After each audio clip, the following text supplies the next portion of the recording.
Praise the lord. దేవుని సాటిలేని నామమునకు మహిమ కలుగును గాక. లైఫ్ చర్చ్ వైజాగ్ నుండి మీకు శుభములు. నేటి హోప్ ఫర్ టుడే వాక్య సందేశంలోనికి మీకు స్వాగతం. దేవుని వాగ్దానము నేటి కొరకు ఇర్మియా గ్రంథము 30వ అధ్యాయము 17వ వచనంలో ఉన్న రెండవ భాగాన్ని చదువుదాం. ఇర్మియా గ్రంథము 30వ అధ్యాయము 17వ వచనంలో ఉన్న రెండవ భాగము. అయితే నేను నీకు ఆరోగ్యము కలుగజేసేదను, నీ గాయములను మాన్పెదను, ఇదే యెహోవా వాక్కు. నేను నీకు ఆరోగ్యము కలుగజేసేదను, నీ గాయములు మాన్పెదను. ప్రవక్త అయిన ఇర్మియా ద్వారా దేవుడు తన ప్రజలతో, ఇశ్రాయేలీయులతో మాట్లాడుతూ ఉన్నాడు. ఈ వాక్యానికంటే ముందు భాగంలో మనము ఇశ్రాయేలీయులతో దేవుడు మాట్లాడటం గమనించగలం. వారితో మాట్లాడుతూ, మీ పాపములు మీకు రోగములు కలగజేస్తా ఉన్నాయి.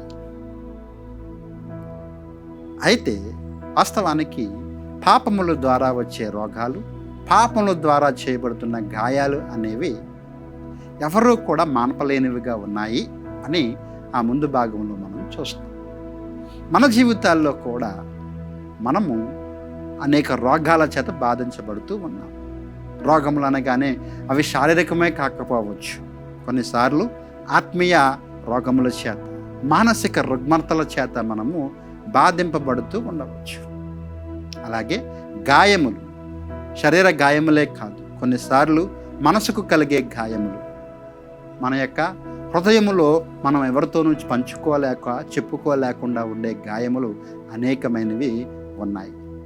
అయితే దేవుడు మన కొరకు ఇస్తున్న వాగ్దానము, నేను నీకు ఆరోగ్యము కలగజేసేదను, మీ గాయములను మాన్పెదను. ప్రియులారా, ఎలాంటి అనారోగ్యకరమైన పరిస్థితిలో మీరు ఉన్నప్పటికీ, అది కేవలం శారీరక అనారోగ్యమే కానక్కర్లేదు, మానసిక అనారోగ్యము కూడా కావచ్చు. మనలను ఏవో కొన్ని భయాలు, ఏవో కొన్ని ఆందోళనలు, కలవరమపరిచే విషయాలు మన యొక్క నెమ్మదిని పాడు చేసి మన యొక్క మనస్సును బాధ పెడుతూ ఉండగా, అవి మనకి అనారోగ్యాన్ని, నిస్సత్తువును కలగజేస్తున్న సమయంలో దేవుడు మీతో మాట్లాడుతూ మీకు ఇస్తున్న వాగ్దానము, నేను మీకు ఆరోగ్యము కలగజేసేదను. కేవలం ఆరోగ్యం మాత్రమే కాదు, ఆయన మన గాయాలను మాన్పే దేవుడు. గత సంవత్సరంలో చాలా విషయాలలో మీరు అనేక సందర్భాలలో గాయాలు పాలయ్యి ఉండవచ్చు. మన పొరుగువారు లేదా మన కుటుంబ సభ్యులే మనలను గాయపరిచి ఉండవచ్చు. ఆ మానసిక గాయాలను దేవుడు ఈ దినమున మాన్పబోతూ ఉన్నాడు. ఈ వాగ్దానం చేత మనం ముందుకు వెళదాం. ఆయన మనకు ఆరోగ్యం ఇస్తూ ఉన్నాడు, మన గాయాలు మాన్పుతూ ఉన్నాడు. కాబట్టి ఆ ధైర్యంతో ముందుకు సాగుదాము గాక. ఆమేన్. ప్రార్థన. ప్రేమగల ప్రభువా, కృపగల తండ్రి, మీరు మాకు ఇచ్చిన వాగ్దానాన్ని బట్టి వందనాలు.